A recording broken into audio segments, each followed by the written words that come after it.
Bismillahirrahmanirrahim. Alhamdulillahi Rabbil Alamin. Wassalatu wassalamu ala asyrafil anbiya'i wal mursalin. Nabiyina Muhammadin wa ala alihi wa sahbihi ajma'in. Assalamualaikum warahmatullahi wabarakatuh. So ngayon, alamul jin wa syayatin, ang daigdig ng mga jin at ng mga demonyo. Daigdig ng mga engkanto at ng mga demonyo. So ngayon, tinatalakay na nga natin yung ugnayan ng mga tao sa mga jin. At ang sumunod na bahagi, likulli insanin karinun. Ang bawat tao raw, ang bawat isa sa atin ay mayroong karin. Mayroong karin. At ang karin na ito, pinapaliwanag nga, wa kullu insanin lahu syaitanun yulazimuhu la yufarikuhu. Ang bawat tao raw ay mayroong syaitan. So specific na tinukoy syaitan. Hindi lang jin, kumbaga, kasi may jin na Muslim, di ba? Pero ito, ang karin specifically ay syaitan. Demonyo talaga. So ang bawat tao ay mayroong demonyo na lagi niyang kasama at hindi siya hinihiwalayan. Hindi siya tinatantanan. So maari pa nga yung, kung naalala ninyo yung natalakay natin yung demonyo na pinuri ni Satanas, maaaring yun ay karin ng tao na dinulot niya ng mag-asawa ay maghiwalay at dahil doon ay pinuri siya ni Satanas. So naiulat sa hadith na iniulat ni Aisha radhiyallahu anha, mula ito sa koleksyon ni Imam Muslim, anna Rasulullah sallallahu alaihi wasallam kharaja min indiha laylan. Si Propeta Muhammad sallallahu alaihi wasallam daw ay umalis o lumabas ng kanilang bahay. Lumabas mula doon sa bahay ni Aisha. Qalat, fagarrat alayhi, faja'a, fara'a ma'asna'a. So, nagselos daw si Aisha radhiyallahu anha, at nang bumalik si Propeta Muhammad sallallahu alaihi wasallam, nakita daw siya ni Propeta Muhammad sallallahu alaihi wasallam sa ganung kalagayan na nagsiselos. Kumbaga, makikita mo naman pag yung tao o yung babae nagsiselos, di ba? Magbabago yung kanyang ugali o iba-iba. Iba hawak ng kutsilyo pag nagsiselos. Iba-iba, pero mararamdaman mo yun na nagiging kakaiba yung kanyang pakikitungo sa iyo. Yun ay, kumbaga, normal sa tao. Sa inyo, nang nakita ni Propeta Muhammad sallallahu alaihi wasallam si Aisha radhiyallahu anha, at lilinawin ko rin, nung panahon na ito, syempre, bata si Aisha radhiyallahu anha, pero hindi ito dulot ng kanyang pagiging bata. Normal ito sa lahat ng babae. Normal ito sa lahat ng babae. Sabi ni Propeta Muhammad sallallahu alaihi wasallam sa kanya, "Mala kaya Aisha? Agarti? Anong problema, Aisha? Nagsiselos ka ba?" So maaring hindi ito yung unang beses na nangyari ito. Maraming beses ito na nangyari. Fakultu, sinabi raw ni Aisha radhiyallahu anha, "Wa mali la yugaru mithli ala mithlik." So paanong hindi raw siya magsiselos sa isang tao na katulad ni Propeta Muhammad sallallahu alaihi wasallam. So kumbaga sinasabi niya, normal lang sa kanya na magselos. Normal lang siya na magselos. At sabi sa kanya ni Propeta Muhammad sallallahu alaihi wasallam, "Akad ja'aka syaitanuk?" Pinuntahan ka ba ng Satanas mo? Sabi sa kanya, pinuntahan ka ba ng Satanas mo? Qalat, ay nga sinabi ni Aisha radhiyallahu anha, "Ya Rasulullah, aw ma'i syaitanun?" O sugo ni Allah, meron bang demonyo sa akin? Kumbaga, meron bang demonyo na not necessarily sumasapi, pero demonyo na kumbaga nasa loob ng kanyang katawan. Kumbaga, sabi ni Propeta Muhammad sallallahu alaihi wasallam, "Na'am, oo." Qultu, "Wa ma'akulli insanin?" So sabi ni Aisha radhiyallahu anha, lahat ba ng tao may ganito? Kasi parang gusto niyang malaman, siya lang ba meron nun o lahat ng tao ay merong ganun. Kasi, yun nga, sinasabi ng mga scholar, si Aisha radhiyallahu anha, kumbaga ganito siya makipag-usap kay Propeta Muhammad sallallahu alaihi wasallam. Prangka siya, marami siyang mga tinatanong, nililinaw. Kaya nga si Aisha radhiyallahu anha ang isa sa mga pangunahin na tagapag-ulat ng mga hadith. Marami siyang naiulat mula kay Propeta Muhammad sallallahu alaihi wasallam, hindi lang doon sa mga tungkol sa mga ginagawa ni Propeta Muhammad sallallahu alaihi wasallam sa bahay, kundi tungkol sa kanilang mga pag-uusap. At kasama ito doon. So lahat ba ng tao merong ganito? Merong syaitan na nasa kanila? Sabi ni Propeta Muhammad sallallahu alaihi wasallam, "Naam, oo." At sabi muli ni Aisha radhiyallahu anha, "Wa ma'aka ya Rasulullah?" So, siguro kahit kung ibang tao, may hiyang itanong ito pero siya, since close naman sila ni Propeta Muhammad sallallahu alaihi wasallam, hindi siya nahihiya. Siguro kung ako ito magtatanong sa kanya, hindi ko rin ito matatanong sa kanya. Sabi ni Aisha, "Pati ikaw may demonyo o sugo ni Allah? Pati ba ikaw may demonyo ka rin o sugo ni Allah?" Sabi niya, "Naam, oo. Walakin Rabbi aanani alihi hatta aslama." Oo, pero tinulungan ako ng aking Panginoon hanggang sa ito ay aslama. Natalakay na natin ito. Nalala nyo? Na yung aslama na ito, binibigyan ng mga scholar ng dalawang kahulugan. Unang-una, aslama sa kahulugan na nagmuslim, kasi syaitan yung karin, di ba? So, ibig sabihin, hindi siya Muslim, pero kay Propeta Muhammad sallallahu alaihi wasallam nagmuslim. At gayon din, sinasabi nila na maaaring ito ay aslama na ibig sabihin, ligtas. Ligtas si Propeta Muhammad sallallahu alaihi wasallam sa karin na ito na hindi siya binubulungan ng masama. Hindi siya binubulungan ng masama. Pero dito sa translation ng IIPH, ang ginawa nilang translation ay nagmuslim ang karin ni Propeta Muhammad sallallahu alaihi wasallam, which is tama rin naman. Tama rin ayon sa sinasabi ng mga scholar. Sa isa pang hadith iniulat ni Imam Muslim mula kay Abdullah bin Mas'ud radhiyallahu anhu, qala Rasulullah sallallahu alaihi wasallam, "Ma minkum min ahadin illa wa qad wukkila bihi karinuhu minal jin wa karinuhu minal malaika." Ito, mas magandang ulat ito. Alhamdulillah. "Walang sino man sa inyo, liban na lamang na si Allah ay nagtalaga sa kanya ng karin na kabilang sa mga jin," ito na nga yung mga syaitan, "at karin na kabilang sa mga anghel." So merong anghel na palaging kasama ang mga tao bukod doon sa jin na laging kasama ng mga tao. Siyempre, ang mga anghel na ito ay maaring kabilang na rin dito kasi malaika yung sinabi, hindi lang isa. Ang malaika plural. So maaring kabilang na rin dito yung mga nagsusulat, nagtatala ng ating mabubuti at masasamang gawa. So marami talaga sila, hindi lang sila isa. Hindi lang isa yung anghel na kasama lagi ng tao, alhamdulillah. Pero yung karin na jin, tukoy na isa lang mula sa mga nababanggit dito. So nagtanong yung mga sahaba, wa iyaka ya Rasulullah, kahit ba ikaw o sugo ni Allah, meron kang ganito? Sabi niya, "Wa iyay, kahit ako, illa anna Allah aanani alayhi fa aslama, fala ya'muruni illa bi khairin." Pati raw siya ay merong ganito, karin. So yung pinag-uusapan nila dito yung karin, yung syaitan na nasa kasama ng mga tao palagi. Kahit daw siya ay meron, liban na lamang na si Allah ay tumulong sa kanya, laban dito, ibig sabihin na napamayanihan niya ito at hindi siya nakokontrol nito o nabubulungan. At ito nga ay nagmuslim at hindi ito nag-uutos sa kanya ng anuman, liban na lang sa kabutihan.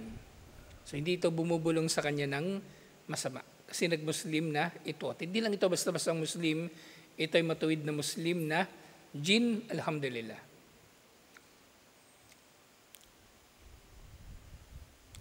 So merong aya doon sa Surah Az-Zukhruf, verse 36. Tingnan natin kabuuan ng aya na yun.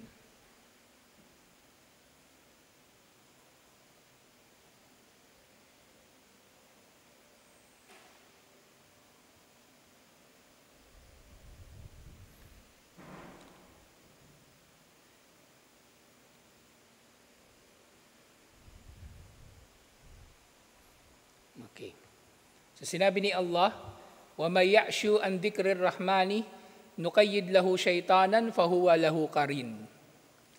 Sino man ang tatalikod sa aming mga paalala, sa paalala ni Allah subhanahu wa ta'ala, sino man ang tatalikod o aayaw sa paalaala ng Ar-Rahman ni Allah, ay itatali sa kanya, itatalaga sa kanya ang syaitan. Itatalaga sa kanya ang syaitan. Ibig sabihin dito, so maaring isa sa mga anyo ng parusa, dito pa lang sa mundo ay magtatalaga si Allah ng syaitan sa mga lumalayo sa paalaala ni Allah, lalong-lalo ng Quran at pagsamba sa Kanya. At ang syaitan na ito ay kanyang magiging karin. Ang syaitan na ito ay magiging karin. So ito ay maaaring mga hulugan na ang mga tao ay merong iba't ibang uri ng karin. Ang mga jinn na kasama natin ay maaaring iba-ibang antas, iba-ibang ranggo. Depende sa antas ng paniniwala o pananampalataya ng tao. Maaaring merong tao na ang karin na naka-assign sa kanya ay malakas talaga. Kumbaga, bumubulong talaga sa kanya ng matitinding mga kasamaan katulad ng nababanggit sa aya na ito. At yun nga, karugtong ng aya na ito, sa 37, yung sumunod na aya, وَإِنَّهُمْ لَيَسُدُّونَهُمْ عَنِ السَّبِيلِ وَيَحْسَبُونَ أَنَّهُمْ muhtadun. At itong mga demonyo na ito na itatali o itatalaga sa mga tao na tumatalikod sa pag-aalaala kay Allah, sila ay haharang sa kanila mula sa landas ni Allah. Ibig sabihin, hindi sila magagabayan. Hindi sila magagabayan.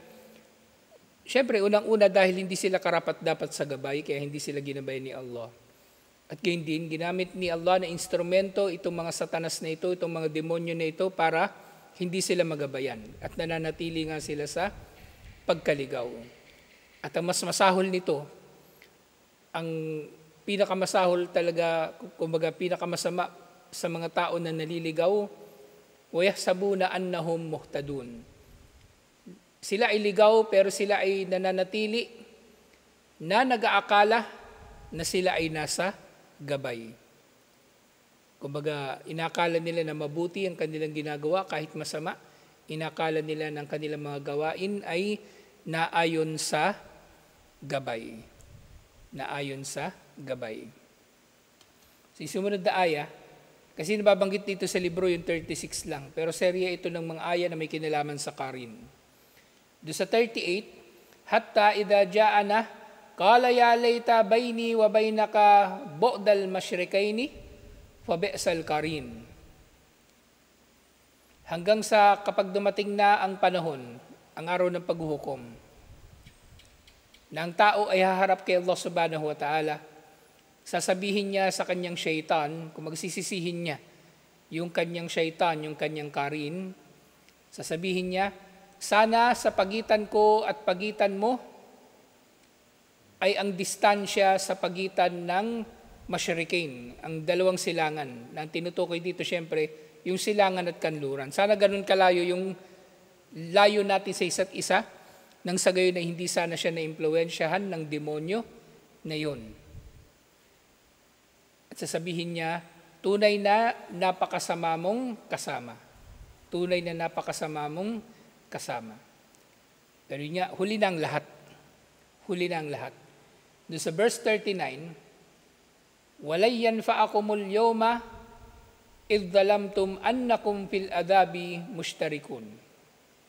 Wala nang saysay para sa inyo sa araw na ito, kayong mga tumanggi sa pag-alala kay Allah at itinalaga na nga sa kanila ang syaitan bilang karin, dahil kayo nga ay nagkasala. At kayo, yung tao, kayo pareho yung tao at yung demonyo na nakatalaga sa kanila, sila pareho ay itatapon sa impyerno at sila ay magkasama sa parusa. So hindi makakapagpalusot ang tao. Hindi makakapagpalusot ang tao na kumbaga ililigtas niyang sarili niya sa pangatwiran na binulungan lang siya ni Satanas. Hindi. Hindi niya maikakatwiran yun. Kahit sa batas ng tao. Nakapatay ka, tapos sasabihin mo, pumatay ka dahil inutusan ka lang, hindi bababa ang kaso mo. O kaya pumatay ka dahil napilitan ka, hindi rin bababa ang kaso mo. Dahil mananagot ka pa rin sa iyong ginawa. Mananagot ka pa rin sa iyong ginawa. Hindi ito ganito kasimple na magpapalusot lang ang tao at patatawarin na siya ni Allah.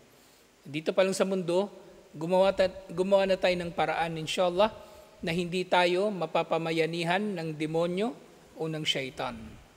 So, kailangan natin itong paglalabanan, inshallah. So, doon sa sumunod na aya, may isa pang aya na binanggit dito.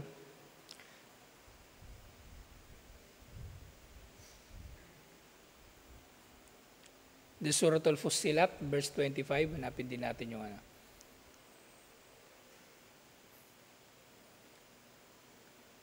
Kasi minsan yung mga aya na binabanggit dito sa libro, isang serye siya ng mga aya tungkol sa isang usapin.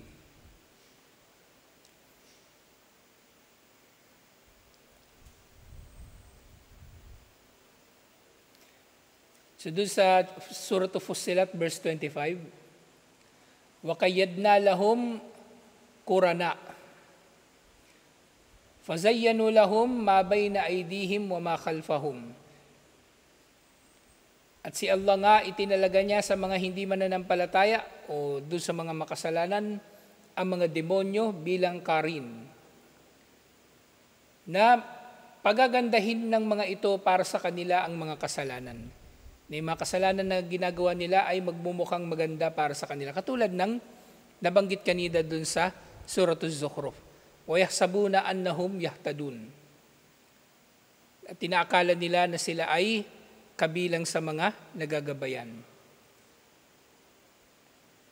Sa pagagandahin daw ng mga demonyo para sa kanila ang kanilang mga gawain na kasalukuyan nilang ginagawa.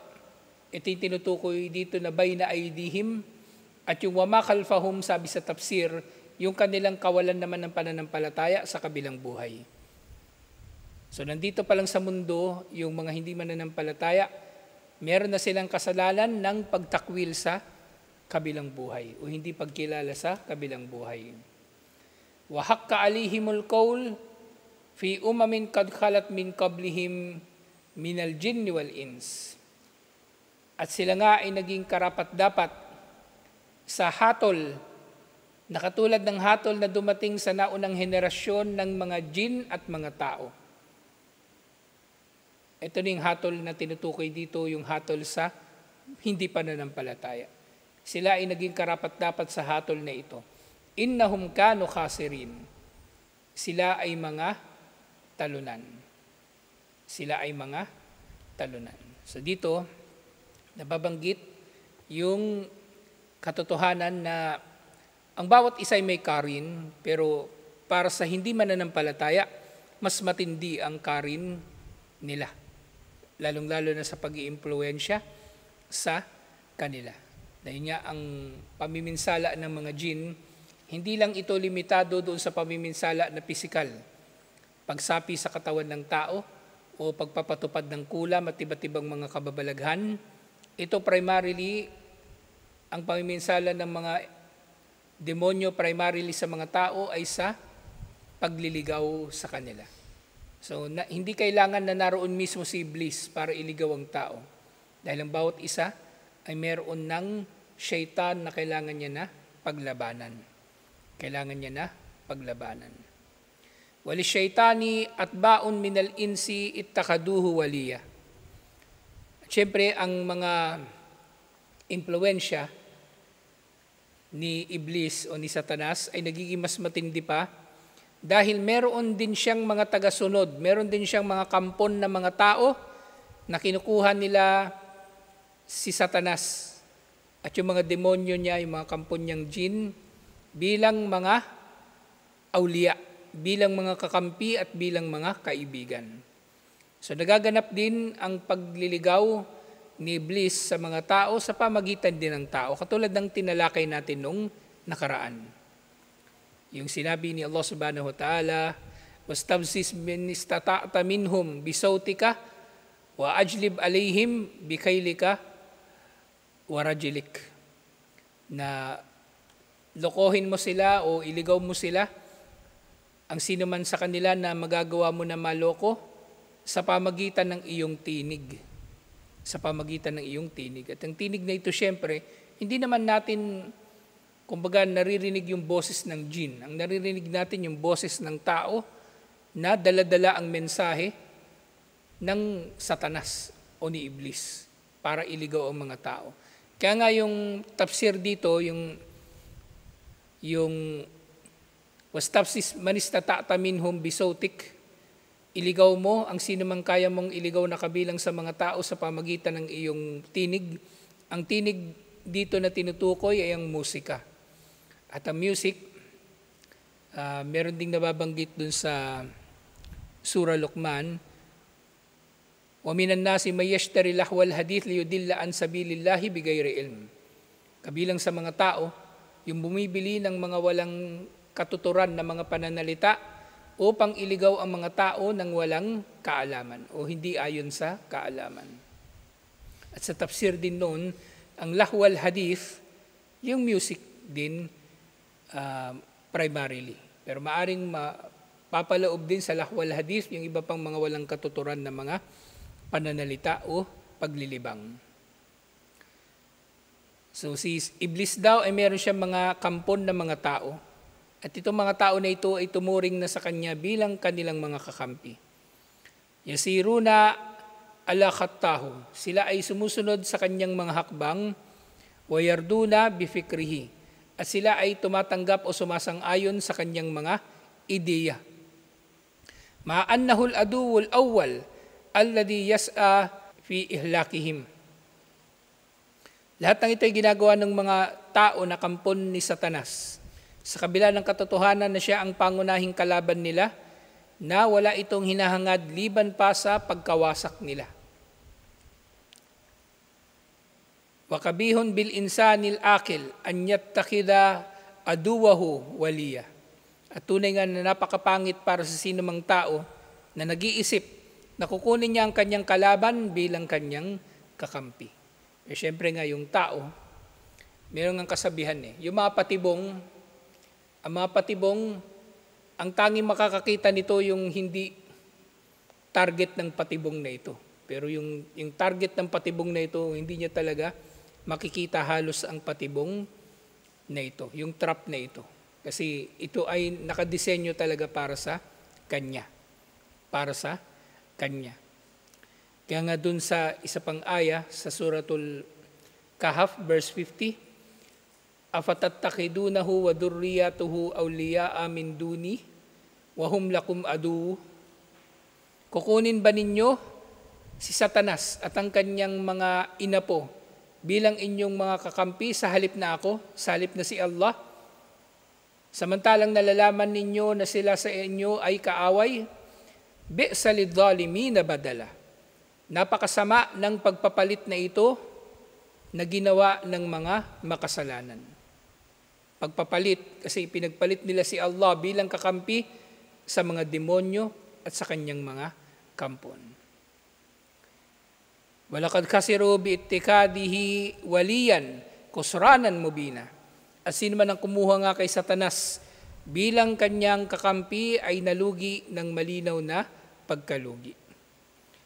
Ngayon doon sa aya, doon sa Suratun Nisa, verse 119, وَمَنْ يَتَّخِذِ الشَّيْطَانَ وَلِيًّا مِنْ دُونِ اللَّهِ فَقَدْ خَسِرَ خُسْرَانًا مُبِينًا. Sino man daw ang kumuha sa Satanas, kay Iblis bilang kakampi, sa halip na si Allah, siya ay nalugi ng malinaw na pagkalugi. Waliyadu billah.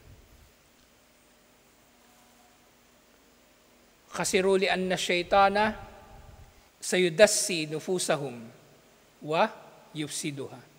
Sila nga ay mga talunan kasi sisirain ni Satanas ang kanilang mga kaluluwa kumbaga kanilang mga pag-iisip at kanilang mga gawain na sisirain ito ni Satanas, وَيُحْرِمُهُمْ مِنْ نِعْمَةِ الْهِدَايَةِ, at pipigilan sila ni Satanas na makatanggap ng biyaya ng gabay, وَيَرْمِي بِهِمْ فِي الدَّلَالَاتِ وَالشُّبُهَاتِ, at si Satanas ay kumbaga magtatapon sa kanila o kumbaga magdudulot na sila ay mahulog sa pagkaligaw at sa pagdududa.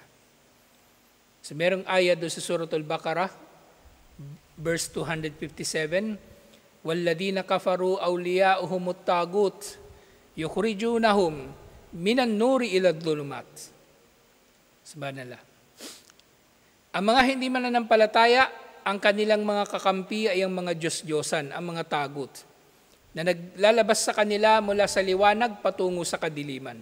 So baligtad nung isa pang aya do sa nauna pa rito. May nauna pang aya rito, Allahu waliyul ladina amanu yukhrijuhum minadh-dhulumati ilan nur. Si Allah ang kakampi ng mga mananampalataya, inaalis sila mula sa kadiliman tungo sa liwanag. Pero yung mga kuffar, ang awliya nila, hindi si Allah, yung mga tagut. At aalisin sila ng mga ito mula sa kadiliman, mula sa liwanag patungo sa kadiliman. Ulaika ashabun nar, sila ang mga mananahan sa impyerno, hum fiha khalidun, sila ay mananatili rito habang panahon. At panghuli ngayong gabi inshallah, Surah Fatir verse 6, innama yad'u hisbahu liyakunu min ashabis sa'ir.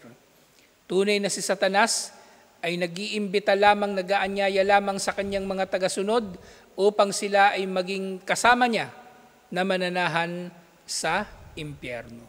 Na mananahan sa impyerno. Wa haula'i awliya'u syaitan yattakiduhumu syaitanu matiyatan wa jududan. So ito mga kakampi ni Satanas o yung mga kampo ni Satanas ay kumukuha sa kanila upang gamitin lamang sila, upang pagsamantalahan sila o samantalahin sila bilang kanyang mga sundalo o bilang kanyang mga utusan. Yunfidu bihim mukhattatatahu wa ahdafahu, na sila ang nagpapatupad para sa kanya ng kanyang mga plano at kanyang mga pakana at kanyang mga layunin, waliyadu billah. So dito, kabanata ito tungkol sa Qarin. At actually, konti lang talaga nababanggit tungkol sa Qarin.